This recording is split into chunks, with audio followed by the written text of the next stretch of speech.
My name is Tiffany. Before I got married, I worked full-time, but the truth is, the company I worked for had terrible working conditions.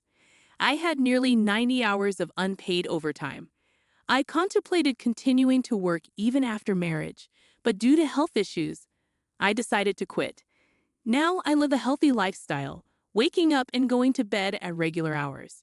My health improved drastically after quitting. My husband, Theo, didn't oppose my decision to quit. He seems to love that I am home, taking care of household chores and welcoming him back from work. Back when we were newlyweds, he would often express how lucky he felt to have a wife who welcomed him home. However, after 5 years, that sentiment became a given, but that's to be expected. Still, issues crop up over the years. My mother-in-law, Sarah, who used to be sweet, now often asks when we will give her a grandchild every time we visit. She always chooses to say it when Theo isn't around. Years of hearing this has built up considerable stress for me. To be honest, I don't want to see her because of the pressure she puts on me. My father-in-law, John, is a quiet and kind man who doesn't interfere. The irony is that Theo says kids are just a hassle and cost a lot, yet when confronted by his parents, he acts as if it's none of his business. Once I told him if he didn't want kids, he should explain it to his parents, but he shrugged it off, saying it's a conversation for a woman. At crucial times, he evades responsibility with his own set of values. Because of this, to his mother, I seem like the wife who can't have children, and he's the husband supporting her. Finally, I tried to clarify that it's Theo who doesn't want kids, but Sarah, convinced I can't get pregnant, replied, "You're just trying to put the blame on someone else." John sometimes tells Sarah not to interfere with our choices, but she doesn't listen. In the end, Theo doesn't want the hassle of parenting, but also doesn't want to upset his mother.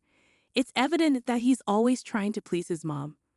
Honestly, I never thought he'd be this unreliable. If a ship were sinking, he'd probably save his mother before me. Yes, he's a bit old-fashioned, but at least we're not living with them. My mother casually responds over a weekday afternoon call. Over the past year, I've often vented to my mother about Theo and Sarah. Although my mom is quiet, she's rational. She patiently listens and often calms me down. I feel guilty sometimes, thinking that a wife shouldn't complain about her husband to her parents. But with Theo not being supportive, my mom is the only person who truly understands me. I'm sorry for always talking about this. I know you have your struggles too, I say. It's okay, Mom's fine now. The hospital tests showed nothing wrong, she replies. In reality, she had heart surgery and got a pacemaker just 3 months ago. I was worried when I heard she was going in for the procedure, but she just laughed it off. It reminds me of when I told my husband. He said pacemakers are pretty common these days. It's not that big of a deal. Yet, when his own mother sprained her ankle, he panicked and promised I'd help out without asking me first. Talk about double standards. I mean, a surgical operation is way more serious than putting a plaster on an ankle. I always find myself complaining over the phone and rarely visiting my family since I live far away. I haven't been the best daughter to my parents, but this time I plan to surprise my mom on her birthday with a trip in collaboration with my dad. I'm home, dinner's ready. I announce as my husband, as always, takes a seat at the dinner table. He never really comments on the food anymore, but I was excited about the plan I made with my father. Actually, my mom's birthday is coming up, I mentioned, hoping to pique his interest. He paused, eating his steak, and looked at me quizzically. I was thinking of booking a hotel in Lake Tahoe and taking a trip there. Really? He responded, not seeming too keen. The hotel is quite fancy, and it's popular around here. I got a great deal through a contact, I explained, hoping to sway him. Ah, a luxury hotel. His eyes lit up at the mention of luxury. We're getting separate rooms from your parents, right? Yes, we are. And since both my parents will be there, why don't we do some sightseeing in Lake Tahoe together? I suggest, hoping to involve him more. Sure, he agrees, seeming somewhat interested. At least he seems willing to spend time with my family for a change, considering he spends most of his time with his own. Luckily, this time I don't need to arrange the date or the hotel booking. My parents are taking care of everything. It's like I'm letting them do everything for me, which might seem more like me being spoiled rather than being kind to them. What's the trip? I need to apply for my leaves. My husband throws the question over his shoulder as I start packing in the bedroom. Didn't I tell you? It's on the 23rd and the 24th, I remind him. Oh, right, he responds absent-mindedly, fiddling with his phone. He never really pays much attention to me or my family, but on reflection, indifference was better than his past reactions. On the day of the trip, we drive to the luxury hotel in Lake Tahoe. My parents had arrived the previous night. Today's plan was to explore Lake Tahoe with them and enjoy dinner at the hotel. It's been a while since. The last time I saw them was maybe since my mother's surgery. They are both retired and don't usually explode, so a trip like this should be fun. I sat in the passenger seat, leafing through a Lake Tahoe travel magazine. Upon arriving, I planned to call my parents to the lobby after checking in, but they were already in the parking lot, and standing next to them was Sarah. Suddenly, my husband parked the car abruptly and rushed over to them. What on earth is happening? I wondered. I was sure I had explained the plan properly. I quickly got out of the passenger seat of the car and followed to see what's going on. While I was flustered, my husband began speaking fluently to my parents. You knew of a great hotel, didn't you? We plan to enjoy it with my parents from tomorrow. You've already paid for the stay, right? My parents were stunned. Of course they would be. This was completely unplanned. My mother-in-law, as brazen as ever, said, "You sure know some good hotels. Take care of it for us, okay? And next time, let's go to Alaska." On the other hand, my father-in-law, seemingly as clueless about the situation as we were, asked my husband, "Didn't you invite us on this trip? You said you'd cover the costs." Hearing that, I could feel the blood rush to my head. Wait a minute, this hotel was arranged by my parents. Why would you just invite yours? I questioned, feeling the frustration building. Now my mother-in-law chimed in. What's the big deal? You can't hog such a nice hotel for yourself. You should care more about your husband's parents. I wanted to treat my parents to a luxury trip because I rarely get to see them, unlike John and Sarah. Plus, today is my mom's birthday. My mother-in-law gave me a disdainful look, sizing me up from head to toe. You've never gotten me a birthday present. Such blatant favoritism, she accused. What? I raised my voice in disbelief. You did send Sarah her favorite flowers recently, didn't you? That was from your son. Stop taking credit for other people's gestures. I added, feeling frustration bubbling up. I looked at my husband, who was avoiding my gaze. He never showed any interest in giving gifts since our marriage. I've always been the one choosing and giving gifts. So, you kept silent about the gift for Sarah? I continued, feeling a mix of disappointment and anger. Looking into my husband's eyes, he said something unthinkable. Look, I'm using your money to buy them. It's the same as if I picked and bought them myself, he said, seeming genuinely annoyed. Send your parents home, my mother-in-law injected without missing a beat. That's right.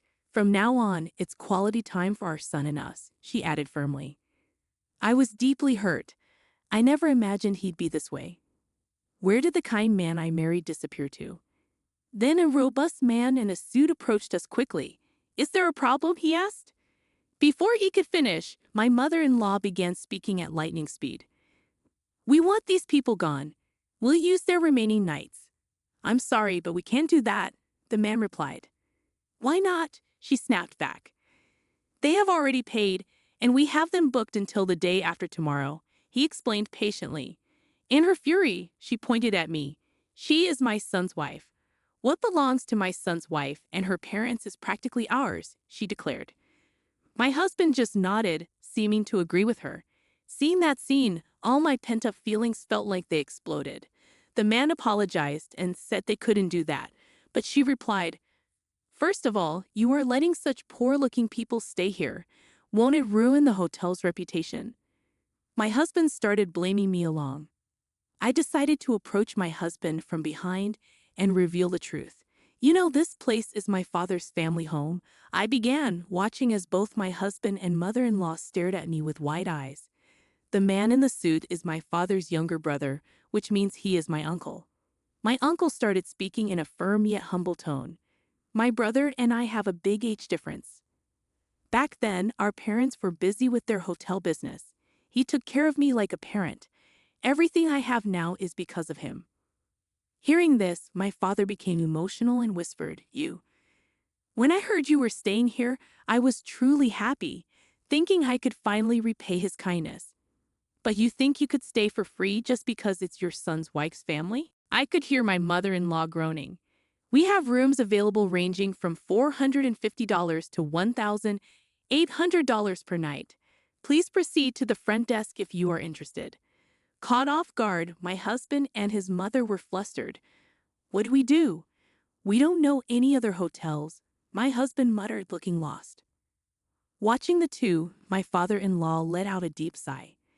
This is karma for always taking credit for Tiffany's achievements and trying to impress your mother with them. My husband seemed at a loss for words. I'm truly sorry, everyone, he finally said. I never thought my son would do something like this. My father began to apologize deeply. No, wait, John, I quickly intervened. My father-in-law is a victim too. He was invited to the hotel by his son only to find out he'd been deceived. Though my mother-in-law seemed to have learned even more, suddenly she had an idea. Wait, since it's a hotel run by relatives, can't you give us a discount? We are family after all, she suggested shamelessly. How shameless can she be? Has she forgotten all that she has done? I wondered silently, but my uncle calmly stated, I don't consider someone who insults my loved ones as family. His words made me realize something. The way my husband and mother-in-law had been treating me all along was condescending. All the unpleasant tasks were left to me. Any praise was stolen by them. What was I to them? They exploited and belittled me. If they had thought about my family even a little, this trip wouldn't have happened. You've always looked down on me, haven't you? I said, looking at my husband, who hung his head in silence. You thought my parents would let this slide if you pushed hard enough. How awful. I couldn't afford to stay at such an expensive hotel. I just wanted to impress people, he said, his face full of regret, glaring at me. My father-in-law approached, looking disappointed. Isn't this just like you? Always trying to look good in front of your mother, who is the person you should be protecting the most right now, huh? My husband stood still, looking confused with a stoic face. My father-in-law continued, Listen, you are married. Your priority should be protecting your wife, not impressing your mother. But my husband looked away, avoiding eye contact. However, I noticed the expression on his face. He would always choose his mother, no matter what anyone says. Summoning my courage, I raised my voice. John, thank you for all you've done for me so far. You've helped me more times than he ever did, but I can't continue living with him as a couple any longer, I declared firmly. My husband looked up, surprised. Let's get a divorce.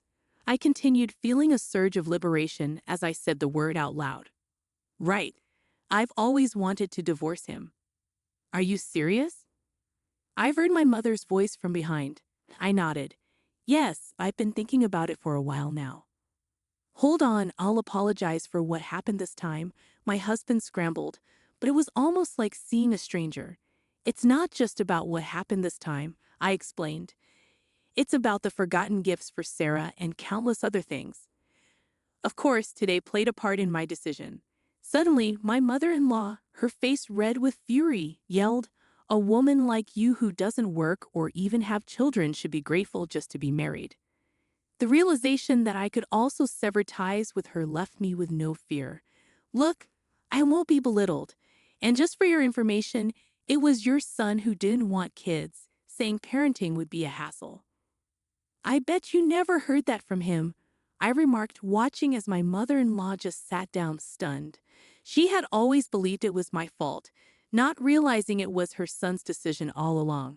So, my husband and mother-in-law were taken away by my father-in-law, and I went on to enjoy a family vacation with my own parents. You had quite the eventful birthday, didn't you? My mom chimed in with her usual cheerful tone. As long as you are happy, that's all that matters. But who knew he was that awful? I should have visited earlier to see how things were. No, it's okay. I've been in that life for so long. I became indifferent. This was a wake-up call, I replied, reflecting on the situation.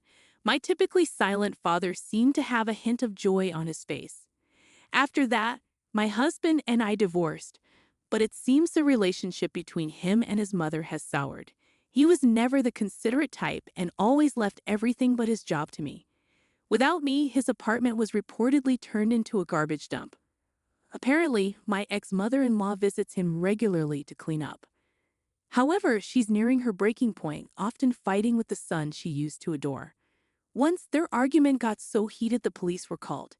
My ex-father-in-law claimed she brought this upon herself by spoiling their son. Interestingly, on the day of the hotel incident, a neighborhood association president, whom my ex-mother-in-law was close with, was on vacation and was there too. He saw all her unreasonable antics. As a result, she's lost all respect in their community, labeled as the mother of the husband who bullied his wife into divorce. As for me, I found a job at my uncle's hotel. Searching for a job post-divorce, he offered me a position, keeping the fact that I'm the owner's relative a secret. I'm now learning from more experienced staff members. The hotel job requires meticulous attention, and while there are tasks I haven't mastered yet and times I've been corrected, it's a far cry from the unappreciated housework I did before. Every effort here gets its due recognition.